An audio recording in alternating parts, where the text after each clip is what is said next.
తిరిగి బీసీఎన్ న్యూస్కి స్వాగతం. ఆహార రంగంలో నెలకొన్న పోటీని అధిగమించాలంటే వినియోగదారులకు నాణ్యమైన ఆహారాన్ని అందించాలని కాకినాడ సిటీ రూరల్ ఎమ్మెల్యేలు వనమాడి కొండబాబు, పంతం నానాజీ పేర్కొన్నారు. సోమవారం సాయంత్రం కాకినాడ శారదాంబ గుడి ఫ్లైఓవర్ దిగువన బైపాస్ రోడ్లో ఏర్పాటు చేసిన ది ఇంపీరియల్ స్పైసెస్ రెస్టారెంట్ను ప్రారంభించారు. ఈ సందర్భంగా ఎమ్మెల్యేలు మాట్లాడుతూ వ్యాపార రంగంలో చాలా పోటీ నెలకొందని, ఈ పోటీలో నిలదొక్కుకోవాలంటే సరసమైన ధరతో పాటు నాణ్యతతో కూడిన ఆహార పదార్థాలను వినియోగదారులకు అందించాలని సూచించారు. మల్టీ క్యూజిన్ రెస్టారెంట్ ఇక్కడ మన కాకినాడలో కొండైపాలెం రోడ్లో స్టార్ట్ చేయడం జరిగింది. ఫుడ్ టేస్ట్, క్వాలిటీ, హైజీన్ని బేస్ చేసుకుని, అంబియన్స్ని బేస్ చేసుకుని పెట్టిన మల్టీ క్యూజిన్ రెస్టారెంట్ ఇది. కంప్లీట్ మోటివ్ హైజీనిక్ ఫుడ్, లో ప్రైస్లో with the best quality serve చేయాలని స్టార్ట్ చేసింది. By 10 years of previous experience in 5-star hotels like JW మ్యారియట్స్లో, తర్వాత ఓబ్రాయ్ గ్రూప్స్లో ఆస్ట్రేలియాలో చేశాను. మొత్తం ఎక్స్పీరియన్స్తో మేము ఇక్కడ కాకినాడలో the best restaurant with taste ఇవ్వాలని చెప్పి స్టార్ట్ చేశాను.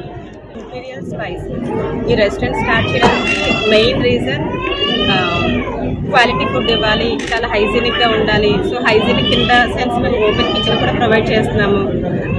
చాలా క్లీన్గా ఒక మంచి క్వాలిటీ ఫుడ్. అండ్ మేము స్టార్ట్ చేసేది కూడా మెనూ కూడా 4 AM నుంచి స్టార్ట్ చేస్తున్నామండి. అంటే ఇక్కడ మా రెస్టారెంట్లో 4 AM బిర్యానీ దగ్గర నుంచి బ్రేక్ఫాస్ట్ ఆల్మోస్ట్ 9 షెఫ్స్ ఉన్నారు అండి. చాలా వెల్ ఎక్స్పీరియన్స్డ్ షెఫ్స్ ఉన్నారు.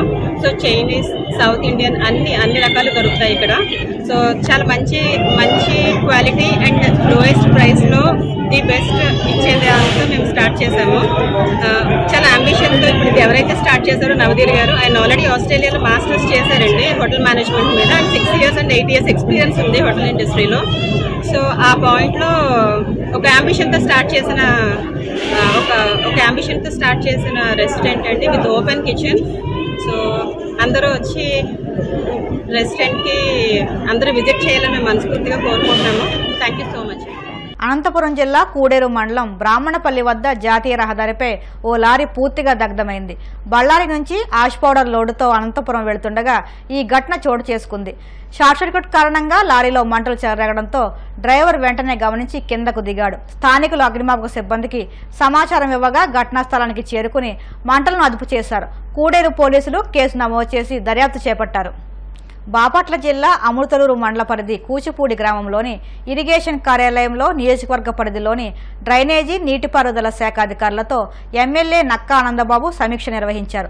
రాబోయే 10 రోజుల్లో వ్యవసాయ పనులు రైతులు మొదలుపెట్టబోతున్నారని తెలిపారు. అందుకే కాలువల్లో పేరుకుపోయిన తూటికాడ, గుర్రపు డెక్కని పూర్తిగా తొలగించాలని సూచించారు. చివరి భూముల వరకు రైతులకు ఇబ్బంది లేకుండా నీటిని అందించాలని కోరారు. ప్రధానంగా మన నియోజకవర్గం వేమూరు నియోజకవర్గం పూర్తిగా వ్యవసాయ ఆధార ప్రాంతం. డెల్టా, వెస్టర్న్ డెల్టాలో ప్రాముఖ్యత కలిగినటువంటి ప్రాంతం వేమూరు నియోజకవర్గం అంతా కూడా డెల్టా పరిధిలోనే ఉంటుంది. సీజన్ స్టార్ట్ అవబోతా ఉంది. రైతాంగం ఏరువాకు మొదలయ్యి మొత్తం పొలాలు దున్ని పొలాల్లోకి వెళ్లే రోజులు మొదలవుతా ఉన్నాయి. ఇటువంటి పరిస్థితుల్లో పంట కాలువలన్నీ కూడా గుర్రపు డెక్క, ఇతరత్ర వ్యర్థాలతో నిండిపోయి ఇవాళ నీళ్లు వదిలినా కూడా ఆయకట్టు చివరి దాకా చేరే పరిస్థితులు లేవు.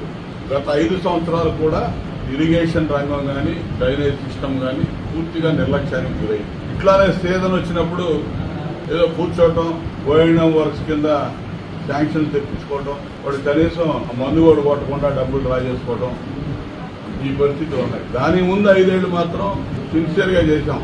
తెలుగుదేశం ప్రభుత్వం, ఆ రోజు నేను ఎమ్మెల్యేగా, మంత్రిగా ఉన్నాను, నాకు పూర్తి అవగాహన ఉంది. ఇవాళ మనం కూర్చొని రివ్యూ చేసుకుంటున్నటువంటి ఈ కార్యాలయం కూడా మనం కట్టించింది. వాటర్ యూజర్స్ అసోసియేషన్ దగ్గర నుంచి ప్రాజెక్ట్ కమిటీ దాకా ఒక హైరార్కీ, ఒక సిస్టమ్ ఎస్టాబ్లిష్ చేసుకొని ఎక్కడ కూడా ఇబ్బంది రాకుండా రైతాంగం, ఆయకట్టుదారులుగా ఉన్నటువంటి రైతాంగాన్ని కూడా ఈ కార్యక్రమంలో భాగస్వాములు చేసి ఇబ్బందులన్నీ కూడా ఎక్కడికక్కడ పూర్తి చేసుకుంటూ ఉండేవాడు. 5 ఏళ్లు మాత్రం, గత 5 ఏళ్లు మాత్రం అటువంటి పరిస్థితులు లేవు. ప్రతి రంగాన్ని ఏ విధంగా దోపిడీకి నిలయాలుగా మార్చారో ఈ ఇరిగేషన్, డ్రైనేజ్ సిస్టమ్ కూడా, ఈ రంగాలు కూడా అదే విధంగా వీళ్ళ దోపిడీకి అనర్హం కాదన్నట్టుగా దీన్ని కూడా అర్హత ఉందన్నట్టుగా దోచేశారు. ఇక్కడ దోచారు, ఏమైనా బాగు చేశారంటే మళ్ళీ మొత్తం వ్యవస్థలన్నీ, సిస్టమ్ అంతా కూడా బాగు చేసుకోవాల్సిన అవసరం ఉంది. ఇటువంటి పరిస్థితుల్లో ఏది ఏమైనా రైతాంగం మరి కాలువలు వదిలే సీజన్ కాబట్టి ఇలా కాలువలు వదలాలంటే కూడా ఇలా పులిచింతల్లో అవసరమైన నీళ్లు లేవు.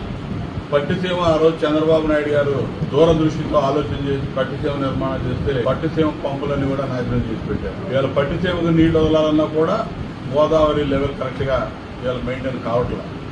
అది వచ్చినాక ఇటు చంద్రబాబు నాయుడు గారు పట్టిసీమ తెచ్చిన సదుద్దేశం అది కాబట్టి ఆ పట్టిసీమ ద్వారానో పులిచింతల్లో నీళ్లు వస్తే పులిచింతల్లోనూ త్వరలోనే నీరు విడుదల చేయడం జరిగింది. నీరు విడుదల చేసే లోపు ఈ కాలువలు రిపేర్ చేసుకోవాల్సిన అవసరం ఉంది. ఆ తూటిపాడ ఇదంతా కూడా తీయించాల్సిన అవసరం ఉంది. దానికి సంబంధించి ఇరిగేషన్ డ్రైనేజ్ అధికారులు ఏం చేస్తున్నారనేది నేను సమీక్ష కోసం చూస్తున్నాను. ఇప్పుడు వాళ్ళు మరి పెట్టిన విధానం ప్రకారం చూస్తే కొంత ఈ వీడ్ రిమూవల్ సంబంధించి డ్రైనేజ్ కానీ ఇరిగేషన్ కానీ దాదాపు 2-2.5 కోట్లు శాంక్షన్ చేసినట్టు చెప్తా ఉన్నారు. అది ఏ మూలకి సరిపోదు కానీ ప్రస్తుతానికి టెంపరీగా ఆ డ్యూటీకాడంతా కూడా బుర్రపడేక ఇదంతా తీసి కొంతవరకు సజావుగా నీళ్లు నడిపించడానికి పనికొస్తుందని నేను అనుకుంటున్నాను. అయితే మిగిలిపోయిన వర్కులు డీసిల్టింగ్ కానీ ఇతర రిపేర్లు కానీ ఇవన్నీ కూడా ఇంకా మిగిలిపోయిన చిన్న చిన్న రిపేర్లు చాలా ఉన్నాయి. చాలా సమస్యలు వస్తూ ఉన్నాయి మన దృష్టికి. ఇవన్నీ కూడా ఇప్పటికిప్పుడు చేయడం అంటే సాధ్యం కాదు కాబట్టి ఖచ్చితంగా ప్రధానంగా దృష్టి అయితే నేను పెడతాను. నీటిపారుదల రంగం మన నియోజకవర్గంలో ప్రధానంగా దృష్టి సారించాల్సిన అంశంలో మొట్టమొదటి ప్రయారిటీగా తీసుకోవాల్సిన అంశం ఈ ఇరిగేషను, అదేవిధంగా డ్రైనేజ్. ఎందుకంటే అంతా రైతాంగం, అందరూ వ్యవసాయదారులు, పెద్ద సన్న చిన్న సన్నకారు రైతులు, కౌలు రైతులు అందరూ కూడా వ్యవసాయం మీద ఆధారపడ్డ వాళ్ళు ఎక్కువ ఉంటారు కాబట్టి ఈ రంగానికి ప్రథమ ప్రాధాన్యత ఇచ్చి పనిచేసుకోవాల్సిన అవసరం ఉంది. మరి ఇప్పటి వరకు మాత్రం అది నాశనం చేసేసారు. ఇవాళ రేపు రాబోయే రోజుల్లో ఇదంతా కూడా మొత్తం ఈ రివ్యూస్ అనేవి కంటిన్యూగా జరుగుతూనే ఉంటాయి. చీరాల, వేటపాలెం, చినగంజాం మండలాల్లోని బీచ్లను మూసివేశారు. పర్యాటకులను పోలీసులు అనుమతించలేదు. సముద్రానికి వెళ్లే మార్గంలో బారికేడ్లు ఏర్పాటు చేశారు. గత 3 రోజుల్లో రామాపురం వాడరేవు తీరాల్లో 6 యువకులు మృతి చెందడంతో ఎస్పీ జిందాల్ ఆదేశాలతో బీచ్లలోనికి కొద్ది కాలం పర్యాటకులను అనుమతించేది లేదని చీరాల డీఎస్పీ బేతపూడి ప్రసాద్ చెప్పారు. తదుపరి ఉత్తర్వులు వెలువడే వరకు పర్యాటకులు రావద్దని సూచించారు. వార్తలు ముగించే ముందు ముఖ్యాంశాలు మరొక్కసారి. వైసీపీకి ప్రతిపక్ష హోదా కూడా దక్కలేదన్న బీజేపీ ఎమ్మెల్యే నల్లిమిల్లి. అందుకే వైసీపీని కాంగ్రెస్ లో విలీనం చేసేందుకు సిద్ధమయ్యారంటూ స్పష్టం.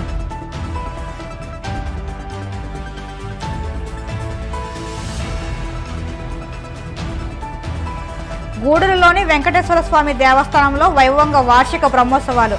సూర్యప్రభ వాహనంపై స్వామి ప్రత్యేక దర్శనం.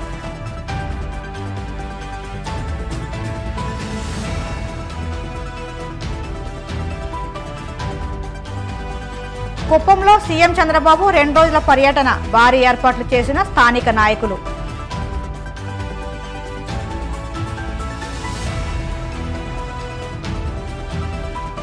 చీరాల, వేటపాలెం, చినగంజాం మండలాల్లో బీచ్ల మూసివేత ప్రమాదాలే కారణమన్న పోలీసు అధికారులు. ఇవి ఇప్పటి వరకు ఉన్న వార్తా విశేషాలు. మరిన్ని వార్తా విశేషాలతో మళ్ళీ కలుసుకుందాం. అంతవరకు సెలవు. నమస్కారం.